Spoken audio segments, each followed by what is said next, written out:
Bismillahirrahmanirrahim. Assalamualaikum warahmatullahi wabarakatuh. Alhamdulillahi ala ihsani wa syukru lahu ala taufiqihi wa amtinani. Asyhadu an la ilaha illallah wahdahu la syarika lahu ta'ziman li sya'nih. Wa asyhadu anna Muhammadan abduhu wa rasuluhu da'ila ridwani. Allahumma shalli alaihi wa ala alihi wa ashabihi wa ikhwani. Kita lanjutkan bab berikutnya. Kalau di terjemahan yaitu pada halaman 14. Halaman 14. Silakan dibuka ya. Sudah dibagikan? Bukunya sudah dibagikan? Bagikan di grup ya. Halaman 14. Udah Ustaz di grup. Sudah ya?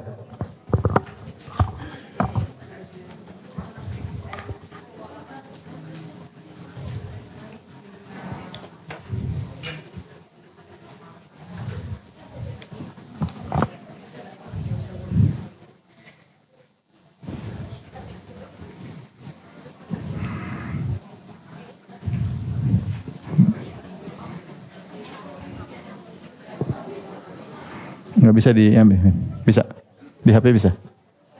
Belum keluar.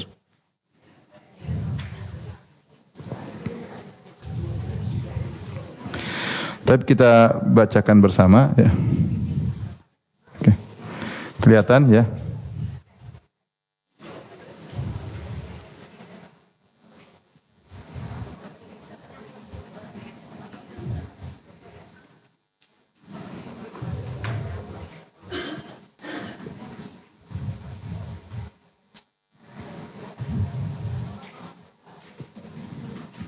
Halaman 14 ya.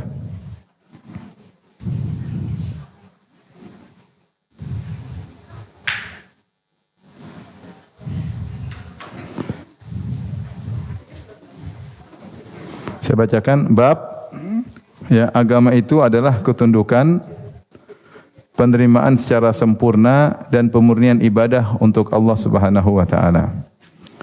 Imam Syafi'i meriwayatkan dengan sanadnya dari Abu Hurairah bahwa Nabi SAW bersabda, La azalu uqatilun nas hatta yaqulu la ilaha illallah. Aku senantiasa memerangi manusia sampai mereka berkata la ilaha illallah.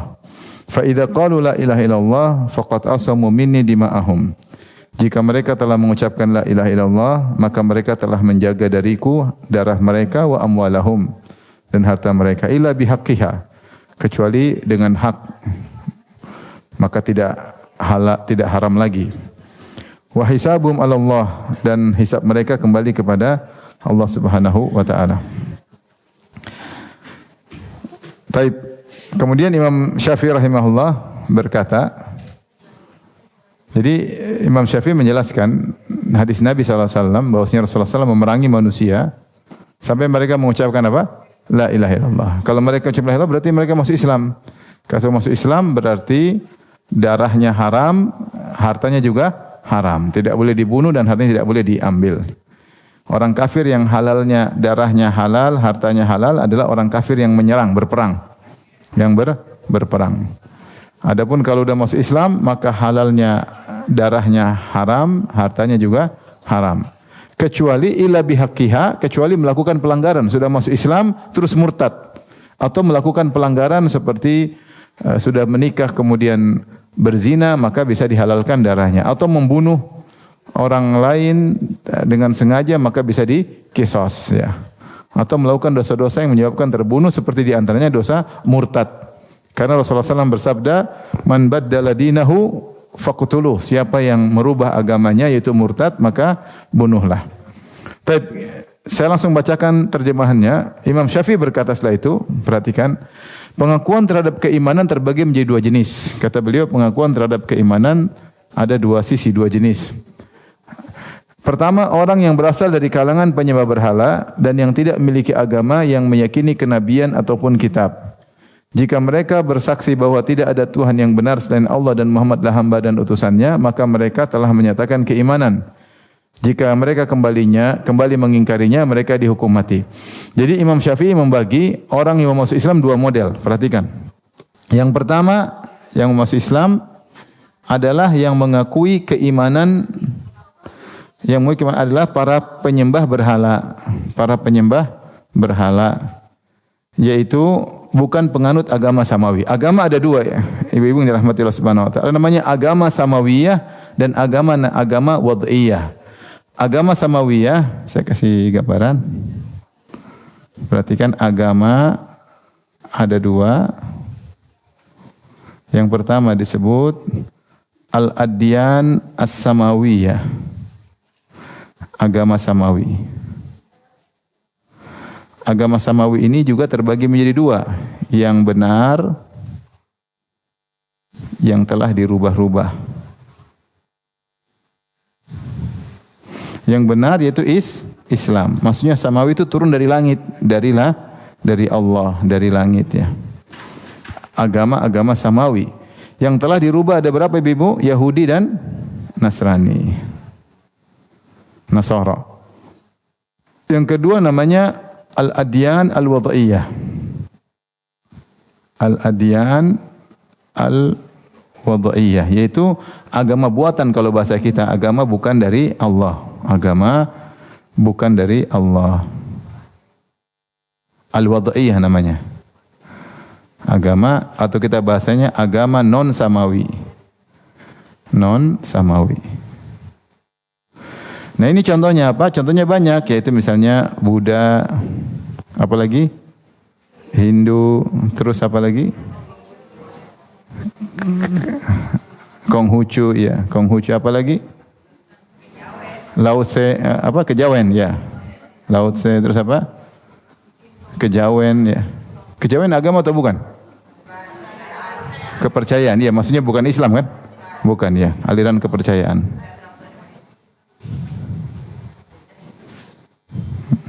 Ini semua bukan dari Allah Subhanahu wa taala. Nah, Imam Syafi'i membagi, kalau yang masuk Islam adalah model ini, maka cukup syahadatain. Ya, non samawi.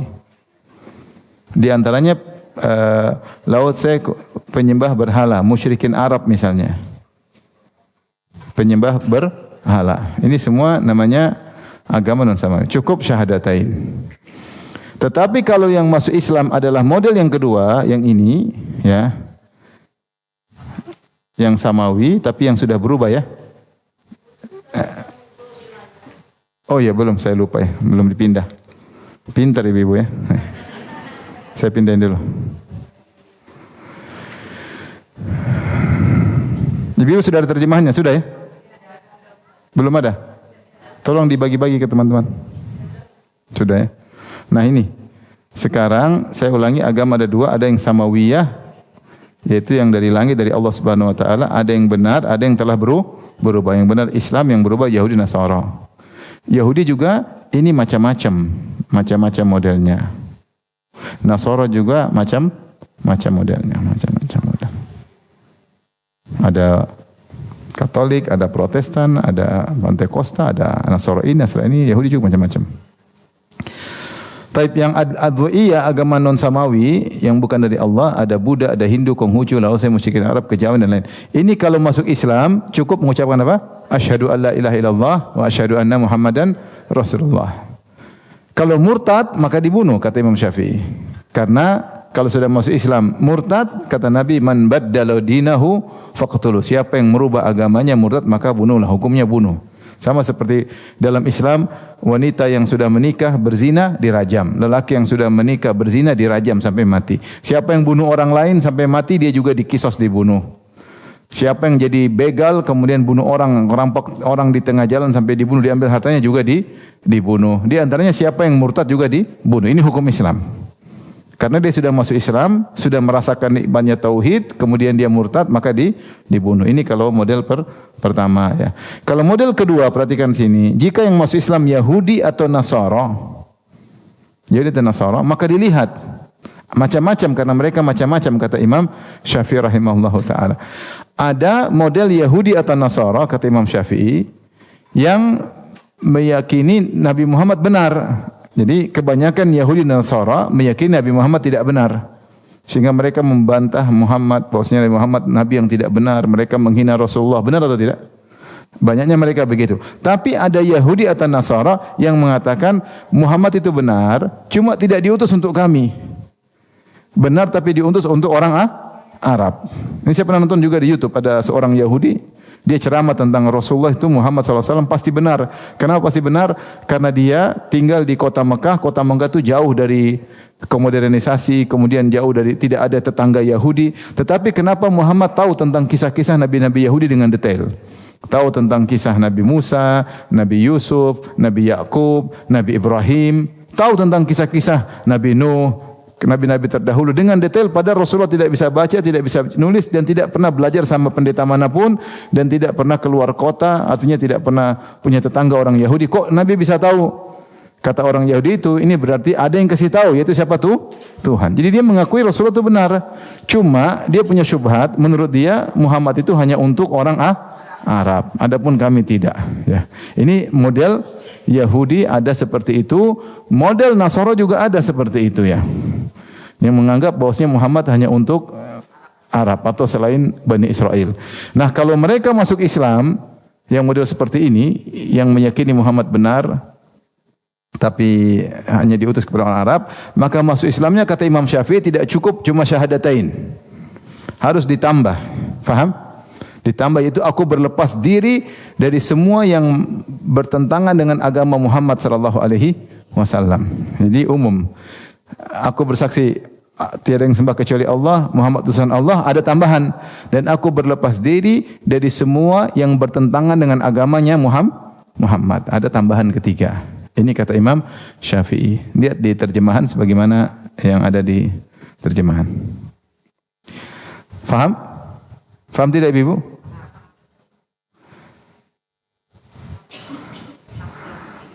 Perhatikan ya, ini saya terus di sini.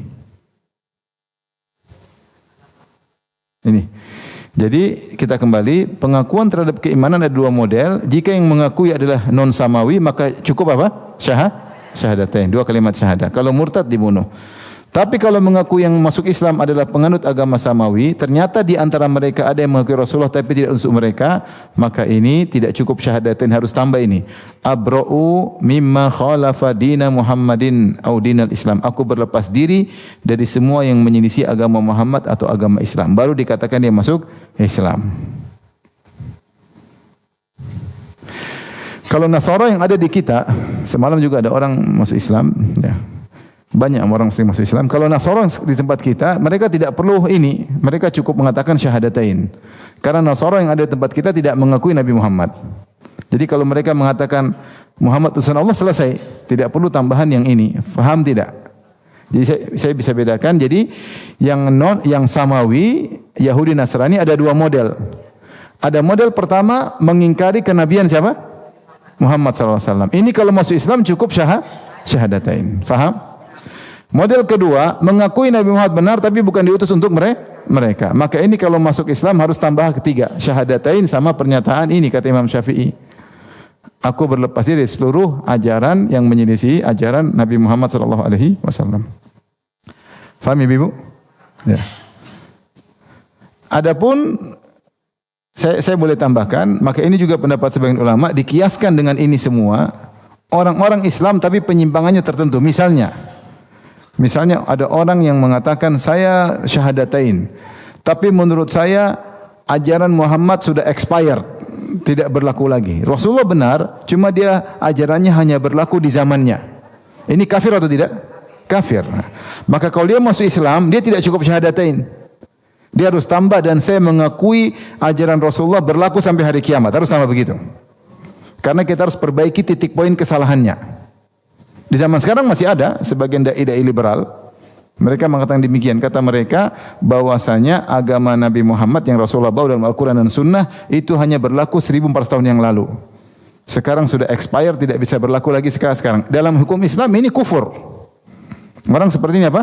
Kufur. Kalau dia masuk Islam, dia harus tambah. Aku bersaksi syahadatain. Yang kedua, dia harus bertobat dari kesalahannya, yaitu bahwasanya dia harus mengakui agama Rasulullah berlaku sampai hari kiamat, karena dia salah dalam poin ini. Atau seorang misalnya sampai pada titik ma'rifat, dia mengatakan saya mengaku syahadatain, tapi saya sudah sampai derajat ma'rifat, saya tidak perlu ibadah lagi. Karena ajaran Rasulullah hanya untuk orang-orang yang baru belajar syariat. Adapun saya sudah ma'rifat hakikat, tidak perlu lagi ikut aturan Rasulullah sallallahu alaihi wasallam. Ini kafir. Karena dia menganggap bisa sampai kepada Allah tanpa ikut jalur Nabi Muhammad. Dia ini mengakui Nabi Muhammad benar atau tidak? Benar. Tetapi dia boleh keluar dari jalurnya Rasulullah karena dia sudah mencapai derajat apa? Hakikat. Maka ini kafir juga. Nah, kalau dia mau masuk Islam, dia harus tunjukkan bahwasanya saya hanya bisa sampai kepada Allah cuma ikut jalurnya siapa? Nabi Muhammad SAW. Faham?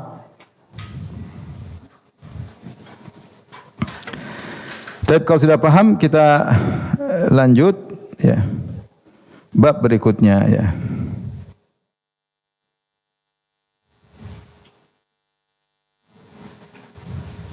Saya lihat halaman 15 di paragraf terakhir. Kata Imam Syafi'i di halaman paragraf terakhir, telah dikatakan kepadaku bahwa ada di antara mereka yang tetap pada agamanya, tetap bersaksi bahwa tidak ada Tuhan yang benar selain Allah dan Muhammad adalah hamba dan utusannya. Dia mengakui. Namun ia berkata, dia tidak diutus untuk kami. Nah ini, Imam Syafi'i ada di zaman dia ada orang ahlul kitab yang modelnya seperti ini, mengakui kebenaran Rasulullah tapi kata mereka tidak diutus kepada kami. Jika ada di antara mereka yang seperti ini lalu dia berkata, aku bersaksi tidak ada Tuhan selain yang benar selain Allah dan Muhammad adalah hamba dan utusannya, maka ia belum dianggap menyempurnakan, belum Islam. Tidak cukup syahadatain. Paham? Belum dianggap menyempurnakan pengakuan keimanan hingga ia mengatakan agama Muhammad adalah agama yang benar atau wajib dan aku berlepas diri dari semua yang menyelisih agama Muhammad atau agama Islam. Jika ia mengatakan ini maka ia telah menyempurnakan pengakuan keimanannya. Di sini Imam Syafi'i jadi maksudnya orang masuk Islam ada yang cukup syahadatain apalagi non samawi ya seperti Buddha, Hindu, Konghucu, Laos. Kalau masuk Islam tinggal bilang apa? Syahadatain. Tapi kalau ahlul kitab ada dua model. Ada ahlul kitab yang secara umum seperti kalau zaman kita banyak ahlul kitab yang mengingkari Rasulullah. Kalau mereka masuk Islam tinggal syahadatain. Tapi kalau ahlul kitab yang bilang Rasulullah benar tapi hanya diutus buat orang Arab maka harus ada tambahan. Faham Ibu? Jangan salah pas ujian ya. Kita masuk bab berikutnya Ibu yang dirahmati Allah Subhanahu wa taala. Bab mengkaitkan turunnya hujan dengan bintang. Itu terjemahannya keliru, harusnya ada ayat sebelumnya, bukan ayat itu ya. Yaitu wa taj'aluna rizqakum annakum tukadzibun ya.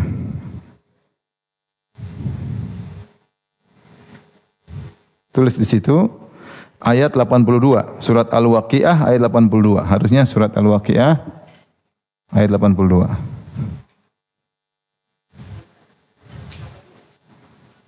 Al-Waqiah ayat 82. Kata Allah Subhanahu wa taala, "Wa taj'aluna rizqakum annakum tukadzibun." Ada penafsiran dari Ibnu Abbas, maknanya yaitu mereka kalian menggantikan rezeki kalian dengan mendustakan rezeki Allah. Yaitu maknanya kalian mendustakan rezeki kalian dengan mendustakan, yaitu kalian mengatakan, harusnya kalian mengatakan ini dari Allah, kalian bilang dari bintang. Jadi menggantikan atau menjadikan syukur kalian kepada bintang. Ini penafsiran Ibnu Abbas saja, rizqakum, syukrakum, syukur kalian kepada bintang-bintang. Dengan berkata, kami hujan karena bintang ini dan bintang itu. Maka itu adalah perbuatan kesyirikan. Menyandarkan turunnya hujan kepada bintang-bintang. Jadi pembahasan kita tentang mengkaitkan turunnya hujan dengan bintang dan fenomenanya. Baik. Kita lanjut. Abu Malik Al-Asy'ari menyatakan, lihat halaman 17. Rasulullah SAW bersabda, Arba'un fi ummati min amril jahiliyah. 4 perkara pada umatku yang merupakan perkara jahiliyah. La yatrukunahunna, belum ditinggalkan, yaitu sisa-sisa jahiliyah yang masih berlanjut kepada umatku padahal mereka sudah muslim. Yang pertama al-fakhru bil ahsab, yaitu membanggakan jabatan, kedudukan, leluhur, itu namanya bangga-banggaan. Saya darah biru, kamu darah merah. Ya. Saya mata biru, kamu mata hijau misalnya. Ini apa namanya? Bangga. Saya pejabat-pejabat, ini namanya ahsab. Wa ta'nu fil ansab, yang kedua mencela, kamu suku apa? Suku itu jelek, tidak seperti kabilah kami, kami suku ini, kami suku anu. Ini namanya mencela suku. Sampai sekarang masih ada. Masih ada tidak? Masih ya. Merasa bangga dengan suku tertentu.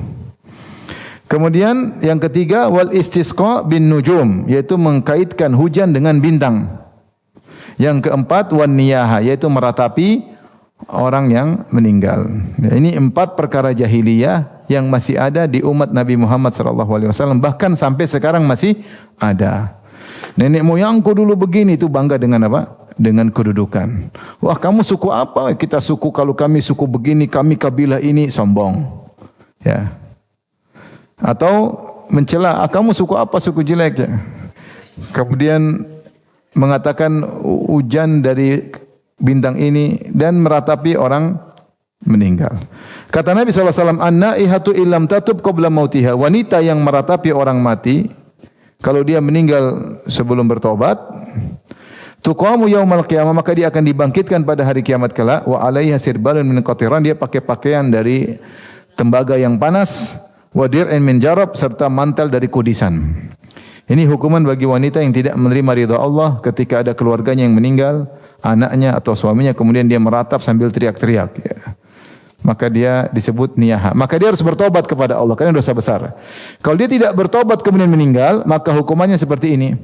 Akan dikenakan baju dari leburan logam yang panas, atau dari mantel yang menimbulkan kudis luar biasa, sakit gatal yang luar biasa. Maka Rasulullah mengatakan wanita an-naihah. Tentu laki-laki juga ada yang meratap seperti itu, tapi jarang. Yang biasanya meratap adalah para wanita. Maka ibu-ibu hati-hati kalau ada yang meninggal, maka bilang inna lillahi wa inna ilaihi raji'un. Alhamdulillah ala kulli hal. Tidak boleh bilang, aduh anakku kenapa Allah ambil kamu? Kenapa kau pergi meninggalkan mama gitu. Mama mau ikut? Enggak. Ada gitu ya. Suamiku nangis sampai nangis boleh tapi tidak boleh meratap. Tidak boleh, kenapa? Semua kata-kata yang menimbulkan protes itu namanya ratapan sambil teriak. Kenapa kau pergi? Kenapa sekarang? Kenapa enggak? Ya, gitu-gitu ini semua tidak boleh. Atau kamu anak mama yang paling baik, kamu anak mama yang paling ini, kamu anak mama kenapa? Ini namanya semua ratapan. Seorang nangis, boleh, tidak ada yang semuanya nangis. Boleh, Rasulullah pun menangis, tapi harus bilang apa? Inna lillahi wa inna ilaihi raji'un. Tahan mulut, tidak boleh mengucapkan kata-kata yang menimbulkan protes. Yang perhatian kita adalah pada bagian ketiga, perkara jahiliyah yang tidak ditinggalkan oleh umat Rasulullah SAW adalah al-istisqa bin nujum, yaitu mengkaitkan turunnya hujan dengan bintang. Perhatikan Imam Syafi'i halaman 18, Imam Syafi'i meriwayatkan dengan sanadnya dari Zaid bin Khalid radhiyallahu anhu, ia menceritakan, saya bacakan terjemahannya. Rasulullah mengimami kami dalam salat subuh di Hudaybiyah, itu tahun 6 Hijriah. Setelah turun hujan di malam harinya, di salat subuh, ketika salat subuh hujan sudah berhenti, malamnya hujan, sampai terlihat ada bekas tanah di dahi Nabi. Setelah salam, beliau menghadap kepada jamaah seraya bertanya, tahukah apa yang difirmankan oleh Allah? Mereka menjawab, Allah dan Rasulnya lebih mengetahui. Rasulullah mengatakan, Allah berfirman, ada sebagian hambaku memasuki waktu pagi dalam kondisi beriman, dan ada yang di pagi hari ini menjadi kafir. Adapun yang mengatakan kami diberikan hujan dengan karunia rahmat Allah, mutirna bi fadlillahi wa rahmatihi, maka itulah yang beriman kepadaku dan kafir kepada bintang-bintang. Sedangkan yang mengatakan kami diberikan hujan oleh bintang ini dan itu, maka dia telah kafir kepadaku dan beriman kepada bintang-bintang. Ya. Ya, karenanya kita bagi, perhatikan, ada yang mengatakan mutirna binau'i kadza, dia mengatakan demikian. Mutirna binau'i kadza, yaitu kami hujan dengan bintang ini, ya, kami dihujan, turun hujan dengan bintang tertentu. Apa hukum mengucapkan kalimat ini? Kami dihujani karena bintang tertentu. Maka ada 3 kondisi yang salah. Pertama, perhatikan Ibu, jika meyakini bintang-bintanglah yang menurunkan hujan, bintang yang menurunkan hujan, maka ini kafir. Karena ada pencipta dan pengatur alam semesta selain apa? Allah. Bintang-bintang tidak apa-apa, mereka musakharatun. samawati wal ardu wan nujumu musakharatun bi amrih. Semua langit, bumi, bintang-bintang, matahari semua diatur oleh siapa? Allah. Mereka tidak mengatur sama sekali. Sebagai bukti benda-benda langit tidak bisa mengatur, kata Allah, kullun fi falakin yasbahun. Masing-masing beredar pada edarannya, pada orbit yang enggak pernah keluar. Tapi kalau matahari bisa ngatur, kadang-kadang dia terlambat ya. Kadang-kadang dia keluar jalur, tapi dia kan enggak pernah. Selama kita hidup dan nenek moyang kita sudah ratusan tahun sebelumnya, matahari ya gerakannya gitu-gitu saja. Bulan ya gitu-gitu saja, bintang ya gitu-gitu saja. Allah sengaja buat seperti itu untuk kepentingan manusia. Allah tundukkan bintang-bintang, Allah tundukkan langit, Allah tundukkan matahari, mereka beredar pada peraturannya. Kata Allah, lita'lamu adadas sinina wal hisab, agar kalian bisa menghitung hari, menghitung tahun. Seandainya bintang-bintang, matahari, rembulan bisa muncul seenaknya, terbit seenaknya, kita enggak bisa menghitung tahun. Benar atau tidak? Ini dalil bahwasanya ini semua diciptakan buat kita. Langit, matahari, rembulan, bintang-bintang semua diciptakan untuk kepentingan manusia. Oleh karenanya mereka tidak bisa apa-apa. Kita aja lebih hebat daripada mereka. Buktinya kita bisa jalan-jalan, bisa ngomel-ngomel. Matahari mana bisa ngomel? Kalau dia ngomel dia kasih panas mati lu. Dia bisa ngomel. Kita bisa ngomel enggak? Betapa sering ngomel. Kita bisa ini, bisa makan bisa milih ini. Kita lebih hebat dari sisi ciptaan Allah Subhanahu wa taala, dari sisi diberi kehendak dan macam-macamnya. Oleh karenanya langit dan bumi dan matahari semua diciptakan oleh Allah sebagai prasarana kepada manusia untuk bisa menghitung hitungan tahun dan bulan. Kata Allah, lita'lamu adadas sinina wal hisab. Nah, maka tidak boleh meyakini bintang benda-benda langit tersebut ikut mencipta, ikut mengatur. Makanya tidak boleh meyakini bintang ini kalau gerak gini bakalan terjadi demikian. Apalagi di ramalan bintang Sagittarius, Libra, Leo, itulah Scorpio ya. Scorpio. Saya bintangnya Scorpio katanya. Dia ngeramal macam-macam. Ini semua tidak ada hubungannya. Mereka makhluk biasa. Makhluk biasa. Musakhkharatun bi amri. Mereka diatur oleh Allah Subhanahu wa taala. Maka siapa yang meyakini bintang-bintang nurunin hujan, kafir. Ya.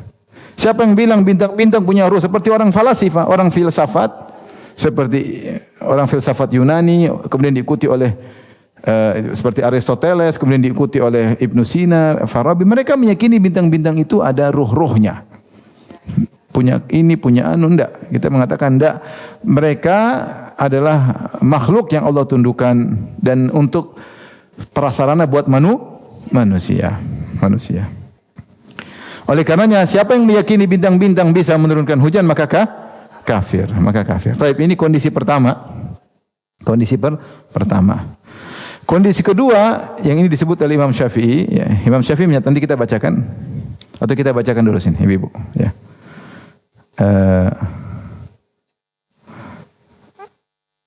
Imam Syafi'i berkata, lihat halaman 20. Imam Syafi'i berkata, siapa yang berkata kami diberikan hujan berkat karunia dan rahmat Allah, maka ucapannya mencerminkan keimanan kepada Allah. Karena ia menyadari bahwa tidak ada yang dapat menurunkan hujan atau memberikan rezeki selain Allah. Sebaliknya orang yang berkata kami diberi hujan karena fenomena bintang ini dan itu, sebagaimana diucapkan sebagian kaum musyrik dan meyakini bahwa fenomena bintanglah yang memberinya hujan, maka itulah bentuk kekufuran. Jadi kalau bilang bintang yang bikin hujan maka itu kufur. Hal ini sebagaimana sabda Rasulullah SAW, karena fenomena bintang hanyalah waktu, sedangkan waktu adalah makhluk yang tidak memiliki kuasa apapun bagi dirinya maupun orang lain. Ia tidak bisa menurunkan hujan atau melakukan suatu apapun. Jadi kalau bilang bintang turunkan hujan maka kafir, kata Imam Syafi'i. Kondisi kedua yang menyatakan maksudnya turun hujan bersamaan dengan waktu munculnya bintang tertentu. Ini Imam Syafi'i tidak menghukumi kafir. Maka sebaiknya dia mengatakan gini, hujan turun ketika bintang Suraya atau hujan turun ketika bintang Kejora misalnya. Maksudnya bukan bintang Kejora yang menurunkan hujan, tapi hujan turun bertepatan dengan musim keluarnya bintang. Seperti kita bilang panen di musim hujan. Bukan musim hujan yang membuat panen, tapi kebetulan panen bersamaan dengan musim apa? Hujan itu misalnya. Jadi saya mengatakan turunnya hujan bertepatan dengan bintang Venus misalnya atau planet Venus atau bintang tertentu, maksudnya bukan bintang itu yang menurunkan hujan tetapi waktunya bersamaan, maka ini tidak syirik dan tidak kafir, tetapi hendaknya diganti bahasanya. Boleh dia bilang hujan turun ketika terbit bintang tertentu, bukan bintang tersebut yang menyebabkan turunnya apa? Hujan. Paham? Ini juga salah tapi tidak syirik, hanya saja sebaiknya dirubah agar tidak seperti perkataan kaum musyrikin. Faham Ibu-ibu? Dirubah. Kalau maksudnya adalah turunnya hujan bertepatan dengan munculnya bintang tertentu, maka ini bukan syirik. Jika maksudnya, ini ketiga saya tambahkan, Imam Syafi'i tidak menyinggung. Jika maksudnya bintang hujan turun, Allah yang turunkan, tapi dengan sebab bintang itu, maka ini syirik kecil. Ini syirik kecil. Karena menyandarkan sebab kepada yang bukan sebab. Syirik kecil, ya. Karena menyandarkan sebab kepada yang bukan sebab. Menjadikan suatu yang bukan sebab sebagai sebab. Atau karena menjadikan sesuatu yang bukan sebab jadi sebab. Taib. Apakah bintang sebab hujan? Tidak. Apakah jimat sebab sehat? Bukan. Kapan kita bilang saya sehat karena jimat? Oh, jimat yang enggak, Allah yang bikin sehat, cuma sebabnya jimat, itu syirik kecil. Kalau bilang jimat bikin saya sehat, kafir. Tapi kalau bilang jimat adalah sebab saya sehat, yang bikin sehat adalah Allah, itulah syirik apa? Kecil. Karena menjadikan sesuatu yang bukan sebab jadi apa? Sebab. Sama seperti tatoyur, burung merpati ketika beol sebab sial, padahal enggak ada hubungan. Angka 13 sebab sial, padahal enggak ada apa? Hubungan. Ya. Kalau kamu sial ya kebetulan, bukan karena angka 13-nya. Ini namanya syirik kecil karena menjadikan yang bukan sebab jadi apa? Sebab. Seperti ini mengatakan hujan karena bintang. Memang yang turun hujan Allah, tapi yang sebabnya karena bintang. Ini syirik kecil. Kalau bilang bintang yang turunkan hujan, syirik kecil, syirik besar. Kalau bilang bintang yang turunkan hujan, syirik kecil, syirik besar, syirik besar. Perhatikan itu bedanya ya. Bedanya. Kalau bilang bintang yang turunkan hujan, syirik besar, kafir. Kalau mengatakan bintang sebab turunnya hujan, syirik kecil. Bisa dibedakan Ibu? Kalau bilang hujan turun di waktu munculnya bintang, ini sebaiknya jangan diucapkan. Karena mirip dengan perkataan orang musyrikin, tapi tidak syirik. Karena dia hanya menjelaskan waktu. Hanya menjelaskan apa? Waktu. Yang benar, kita mengatakan mutirna bi fadlillahi wa rahmatihi. Kami dapat hujan karena rahmat Allah. Kami dapat hujan karena karunia Allah dan rahmatnya. Ini yang benar. Paham Ibu?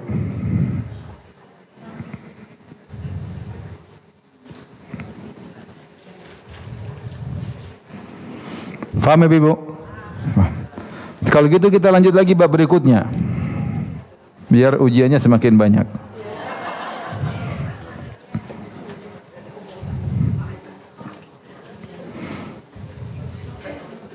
Sudah kita lanjut ya? Ada yang bertanya? Silakan. Kalau apakah perkiraan cuaca? Perkiraan cuaca. Perkiraan cuaca tidak mengapa, karena itu ada ilmunya. Allah mengatakan busyram baina yaday rahmatih. Ya. Allah mengirimkan mengirimkan angin busyram baina yaday rahmatih sebagai kabar gembira sebelum turunnya hujan. Jadi Allah sebut dalam Al-Quran, wa huwa alladhi yursilur riyaha, dialah yang mengirimkan angin. Untuk apa? Busyran baina yaday rahmatih, sebagai tanda akan muqaddimah akan turunnya hujan. Berarti Allah bikin ilmu bahwasanya angin yang kencang pertanda turunnya apa? Hujan. Itu namanya perakiraan. Maka kalau orang mau perakiraan cuaca belum tentu tepat, tapi dia perakiraan. Karena ketika itu Allah kasih tanda-tanda. Misalnya orang mau lahir kan nggak tahu kapan lahirnya, tapi ada perakiraan. Ketika mulai pertanda ini, tanda perut mulai ini, mulai keluar air ketuban, itu tanda mau lahir. Ya, itu ilmu, itu ilmu. Ya, nggak ada yang ya. Baik.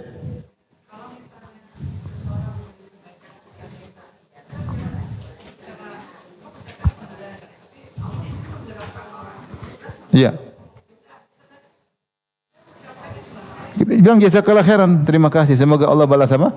Kebaikanmu. Ya.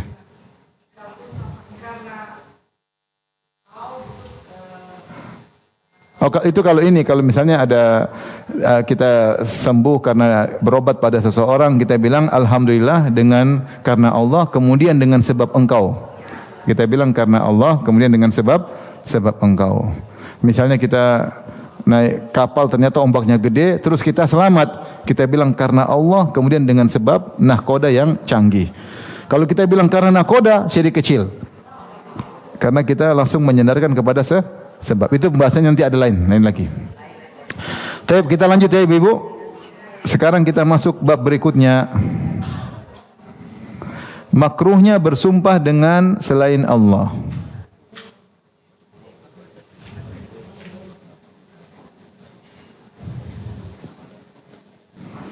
Tapi di sini penulis membawakan surat Al-Maidah ayat 89. Saya bacakan ya. Allah berfirman, "La yu'akhidhukumullahu bil-lagwi fi aimanikum." Allah tidak menghukum kamu disebabkan sumpah-sumpah yang tidak sengaja untuk bersumpah. Orang Arab kalau ngomong sering bilang wallahi, wallahi, wallahi, bukan maksudnya sumpah, tapi penekanan. Sampai sekarang mereka masih demikian kalau mereka bicara, mereka bilang, "Kamu dari mana?" "Dari pasar." "Wallahi saya dari pasar." Bukan demi Allah saya dari pasar, maksudnya sedang bersumpah, tapi untuk penekanan. Dan itu tidak dianggap sumpah oleh Allah, karena itu kebiasaan orang Arab ketika berbicara. Ini maksudnya, la yu'akhidhukumullahu bil-lagwi fi aimanikum. Allah tidak menghukum kalian atas kalimat lagu yang tidak sengaja kalian ucapkan. Walakin yu'akhidhukum bima aqattumul aiman. Tetapi Allah menghukum kamu jika kalian benar-benar bersumpah dengan hati kalian. Kalau kalian melanggar, apa hukumannya? Fakaffaratuhu it'amu asyrati masakin min awsati ma tut'imuna ahlikum. Maka ada pilihan. Fakafarahnya adalah memberi makan 10 fakir miskin dari makanan yang sedang yang kalian sering makan. Biasanya kalau kita makan enak, misalnya adalah makan steak ya. Misalnya makan pizza, itu paling enak. Kalau kurang enak pisang goreng ya, tengah-tengah misalnya nasi uduk ya. Kita kasih makanan yang sedang yang biasa kita makan, itu nasi uduk ya. 10 fakir miskin. Jangan kita pilih makanan yang paling rendah, tidak juga yang paling mahal. Yang sedang itu minimal, kalau lebih mahal enggak ada masalah. Jadi kata Allah, kasih makan 10 fakir miskin dari makanan yang sedang yang biasa kalian berikan kepada keluarga kalian. Au kiswatuhum, atau pilihan kedua, belikan pakaian buat mereka, 10 orang fakir miskin. Atau pilihan ketiga, au tahrir raqabah, memerdekakan budak. Ini tidak ada lagi sekarang. Jadi kalau kita punya sumpah kita langgar, harus bayar kafarah, satu di antara dua. Kasih makan 10 fakir miskin atau memberikan baju buat 10 fakir miskin. Kalau tidak mampu ini dan itu, faman lam yajid fasiyamu thalathati ayyam. Kalau tidak mampu baru puasa 3 hari. Tidak bisa belikan makanan sementara anak istri aja susah makan. Tidak bisa beli baju sementara istri aja bajunya kurang, makanya robek-robek. Maka jika tidak mampu, puasa 3 hari. Kata Allah, "Dzalika kaffaratu aimanikum idza halaftum." Demikianlah kafarah sumpah kalian jika kalian bersumpah. Wahfadzu aimanakum, jagalah sumpah kalian, jangan dilanggar. Taib. Ini sumpah semua kalau sumpahnya karena Allah, dengan mengatakan demi Allah. Wallahi. Nah, kalau sumpahnya dengan nama selain Allah, maka tidak berlaku. Misalnya ketika dia bersumpah, dia bilang demi Ka'bah. Dia bersumpah, dia mengatakan demi langit dan demi bumi, demi bapakku, demi mbahmu misalnya. Maka ini semua sumpah tidak berlaku, sehingga kalau dilanggar pun tidak bayar kafarah. Saya ulangi, dalam surat Al-Maidah 89 ini adalah sumpah jika dengan menyebut demi Allah. Kita bilang wallahi, orang Arab mengatakan dengan 3, wallahi, tallahi dan billahi. Ada 3, pakai wa, ta dan ba. Wallahi, tallahi, billahi. Kita kalau orang Islam bahasa Indonesia kita bilang demi Allah, demi Allah. Jadi pakai wa, ta dan ba tapi di kasrah terakhirnya. Wallahi, tallahi, billahi. Nah, siapa yang bersumpah dengan sumpah tersebut kemudian dia melanggar, maka dia harus bayar kafarah. Ya. Oh ya, silakan Pak Umar. Ustaz, afwan ada pengumuman sedikit. Kepada jamaah dengan nomor mobil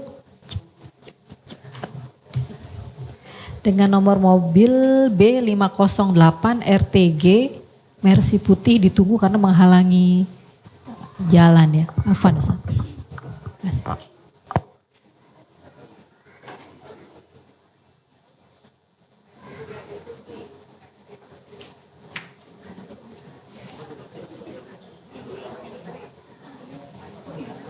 Sudah belum? Udah Ustaz. Tapi apa mobilnya tadi? Ya, Mercy. Ya. Mercy warna apa? Putih. Ya. Silakan. Kadang-kadang nomor mobil nggak hafal.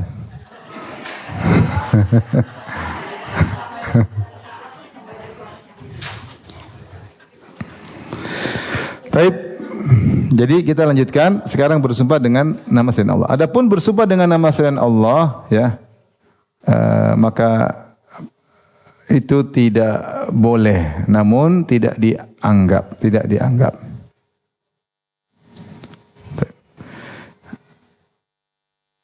Sebelum menyambung saya perlu sampaikan, sumpah di situ karena penulis membawakan hadis, bacakan selanjutnya lihat. Baca. Abu Hurairah meriwayatkan, aku mendengar Rasulullah SAW bersabda, al-halafu manfaqatun lisilah mamhaqatun lil kasbi. Ada orang bersumpah dengan sumpah bohong, memang benar dagangannya laris, tapi berkahnya hilang. Ini ada orang sumpah, tapi ini bukan sumpah tentang masa depan, tentang sumpah masa lalu. Seperti dia mengatakan begini, demi Allah ini saya cuma jual modal doang. Bohong, padahal untungnya 2 kali lipat. Demi Allah ini barang baru, padahal baru 2 tahun. Ya misalnya. Demi Allah ini saya untung cuma 10%, cuma capek aja daripada rugi. Ternyata untung 110%. Ini orang sering begitu, sumpah. Bohong. Jadi perhatikan sini Ibu, sumpah ada 2, perhatikan. Sumpah ada 2, perhatikan. Yang pertama sumpah dengan nama Allah. Yang kedua, sumpah dengan selain nama Allah. Nah, sumpah yang dengan nama Allah ini pun ada 2. Ada yang terkait masa depan, akan melakukan sesuatu di masa depan. Yang kedua, sumpah telah melakukan sesuatu. Pernyataan tentang masa lalu.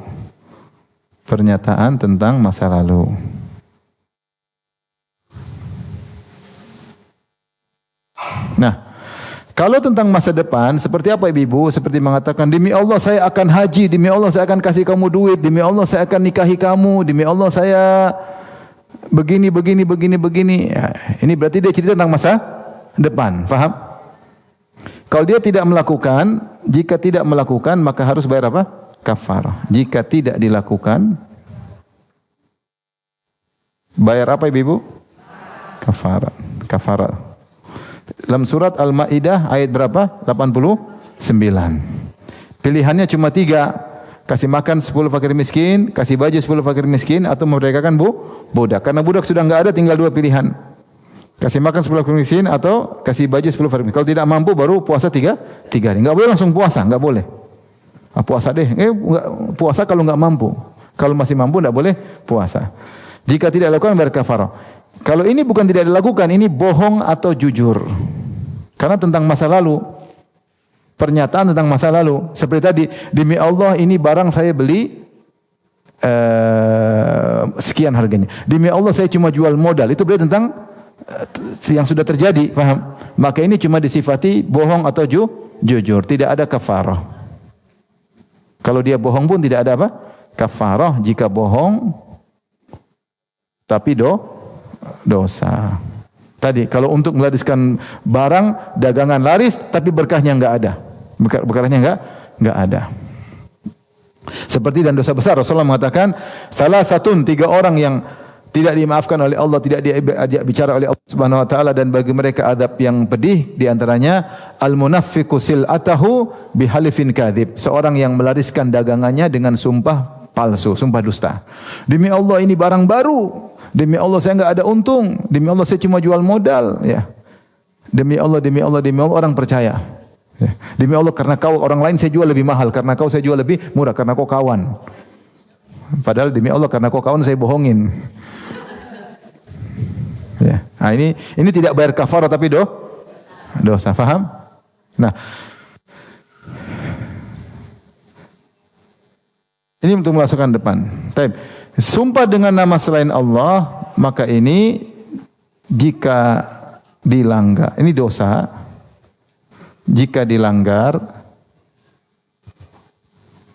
tidak bayar apa? Kafarah. Karena sumpahnya tidak dianggap.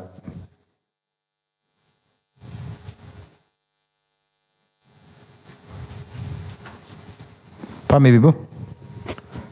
Demi bumi saya akan ini, demi bumi lah misalnya. Ini tidak dianggap semua. Karena bukan dengan nama Allah. Maka kalau dilanggar pun tidak bayar apa? Kafarah dan tidak perlu dikerjakan. Jika dilanggar tidak bayar kafarah dan tidak boleh dikerjakan.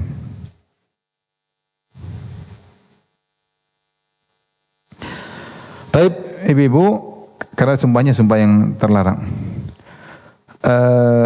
Kita kembali sampai sini paham? Ya.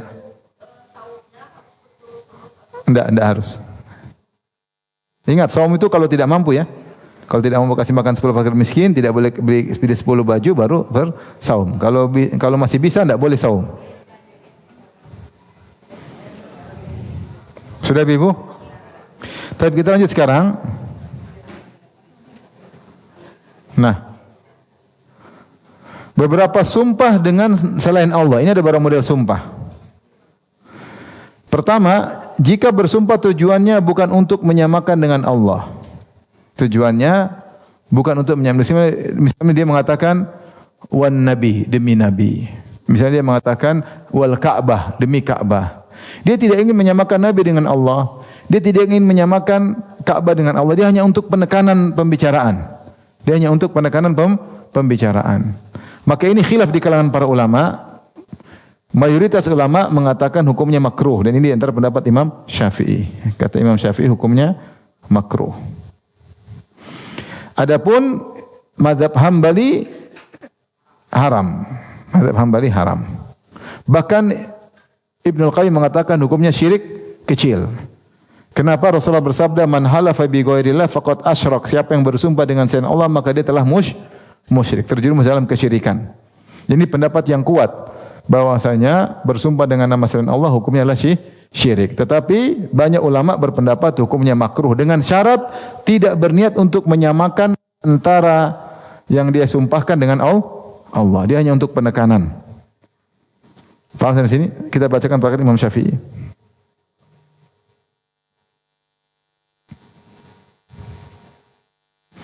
Imam Syafi'i berkata, lihat halaman 23. Setiap orang bersumpah dengan selain Allah, maka aku membencinya. Aku khawatir sumpahnya itu maksiat. Ya, berarti dia masih ranah makruh, belum jadi maksiat. Faham? Berarti Imam Syafi'i mengatakan makruh, belum sampai maksiat. Karena kalau haram berarti maksiat. Berarti Imam Syafi'i berpendapat makruh. Ini banyak ulama berpendapat demikian. Kemudian dalam Ar-Rabi meriwayatkan, aku mendengar Asy-Syafi'i rahimahullah berkata, siapa yang bersumpah dengan salah satu nama Allah lalu melanggarnya, maka dia wajib membayar kafarah. Karena nama Allah bukan makhluk. Namun orang yang bersumpah dengan Ka'bah atau Safa dan Marwah, itu demi Ka'bah, demi Safa, demi Marwah, maka dia tidak bayar kafarat, tidak wajib bayar kafarat karena itu makhluk. Sedangkan yang pertama itu bukan makhluk. Maka di sini kita dapati bahwasanya Imam Syafi'i berpendapat jika bersumpah demi Ka'bah, demi Safa, demi Marwah, demi Nabi, demi malaikat misalnya, jika tidak berniat untuk menyamakan Allah dengan hal-hal tersebut, maka tidak sampai pada haram. Dia cuma makruh. Biasanya untuk penekanan. Tapi pendapat yang lebih hati-hati bahwasanya itu syirik kecil. Syirik apa? Kecil, bukan syirik besar. Ya, karena dia cuma masalah lafal. Sama seperti tadi kita bilang kita selamat gara-gara dokter, itu syirik kecil. Kita selamat gara-gara nahkoda, itu syirik kecil, bukan syirik akbar. Kalau syirik akbar kafir. Nah, maka apalagi Rasulullah bersabda, "Man halafa bi ghairillah faqad asyrak." Siapa yang bersumpah dengan selain Allah maka dia telah syirik. Namun kita sampaikan ini khilaf dan pendapat mazhab Syafi'i dia makruh. Faham Ibu? Tetapi jika dalam rangka menyamakan dengan Allah, maka ini jadi syirik akbar, kafir. Ini kesepakatan para ulama. Contoh menganggap bisa beri manfaat dan mudarat sebagaimana Allah. Ya, ini jelas. Saya bersumpah, misal orang bersumpah demi Lata, demi Uzza, misalnya demi dewa, demi siapa. Kenapa? Dia bersumpah karena dia meyakini dewa tersebut atau Lata atau Uzza bisa beri manfaat, bisa mudarat, maka dia kafir. Karena dia menganggap seperti Allah. Paham? Atau dia mengatakan demi wali. Apa maksudnya demi wali? Kalau maksudnya demi wali adalah untuk penekanan, demi nabi penekanan, maka ini tidak kafir. Ini hanya makruh menurut mazhab Syafi'i. Tapi kalau maksudnya demi nabi, ternyata dia meyakini nabi bisa mengatur alam semesta atau wali bisa mengatur alam semesta, maka ini kafir. Karena dia menganggap wali tersebut sama seperti Allah Subhanahu wa taala. Dan betapa banyak orang meyakini wali bisa diberi kun fayakun, ya. Seperti saya pernah baca buku namanya judulnya Jawahirul Ma'ani, salah satu tarekat terkenal. Dia menyampaikan bahwasanya Syekh Ahmad Tijani telah diberikan kun oleh Allah. Makanya kalau dia mau apa dia tinggal bilang kun fayakun. Padahal yang bisa kun fayakun cuma siapa? Allah. Nabi saja tidak bisa kun fayakun. Nabi aja perang Uhud terluka, kalah dalam perang Uhud, sahabat banyak meninggal. Yang bisa kun fayakun cuma Allah Subhanahu wa taala. Baik. Maka kalau menyamakan dengan Allah, maka ini menjadi kafir. Seperti bersumpah dengan berhala.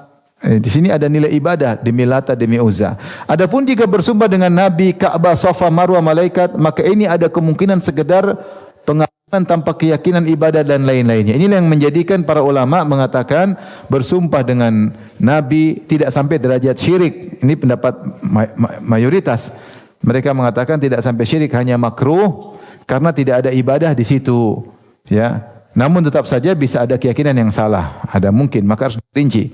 Tetapi yang saya katakan tadi, meskipun mayoritas mengatakan makruh, lebih hati-hati, hukumnya haram. Itu pendapat Hanabilah, karena lafal hadis jelas, siapa bersumpah dengan selain Allah, maka dia telah syirik. Apalagi Rasulullah mengatakan, tahlifu bi abaikum, jangan kalian bersumpah dengan bapak-bapak kalian. Coba lihat ibu-ibu di bagian atas, ya, halaman 22.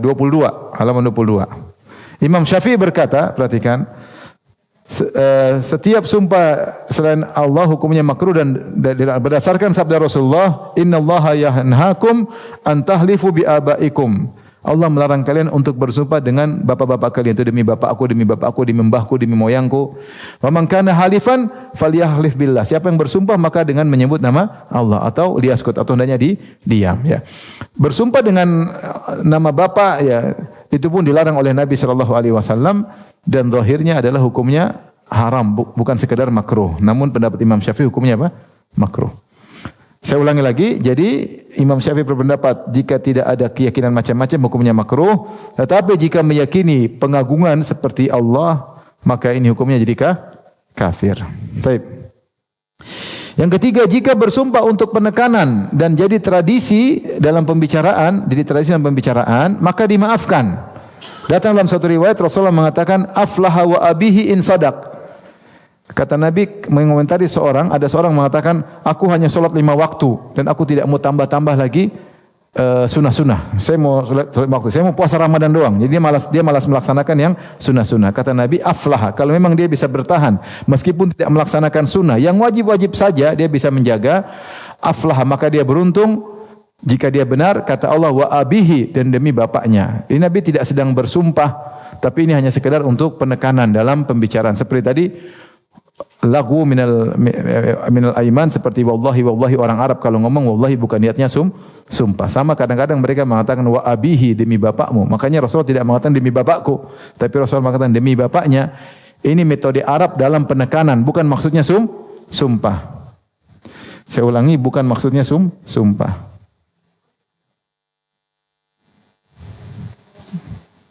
Hanya penekanan. Makanya tidak mengapa. Model ketiga. Model keempat, yang jika bersumpah adalah Allah, maka terserah Allah. Allah bersumpah dengan makhluknya, was samai demi langit, kemudian wal ardi demi wasyamsi demi matahari, wal ardi demi bumi, ya.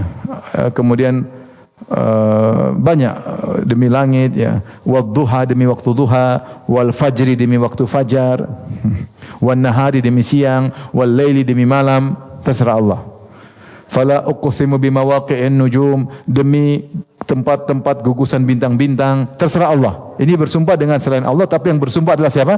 Allah. Maka tujuannya adalah Allah tunjukkan bahwasanya makhluk-makhluk yang Allah sumpah itu hebat-hebat, bagaimana lagi yang menciptakannya. Maka ini tidak jadi masalah.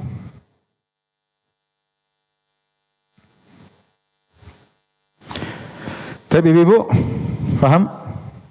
Tapi sampai sini aja dulu, biar ujian tidak terlalu banyak ya. InsyaAllah nanti selanjutnya kita akan bahas tentang masalah ruqyah, insyaAllah ta'ala. Tapi demikian saja kajian kita. Kurangnya saya maaf. Wabillahi taufiq. Assalamualaikum warahmatullahi wabarakatuh.